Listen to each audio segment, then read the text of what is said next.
Hello guys, ito na naman po, mag-uulam tayo ngayon ng isang pagkain na hindi kilala ng marami. At ito po ay pagkaing baryo pa rin. Ito ay pagkaing libre. Ano to?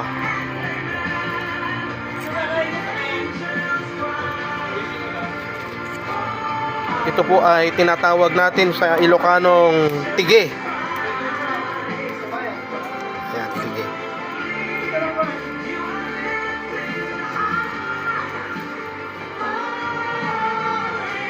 Ayan po, ito ay tige.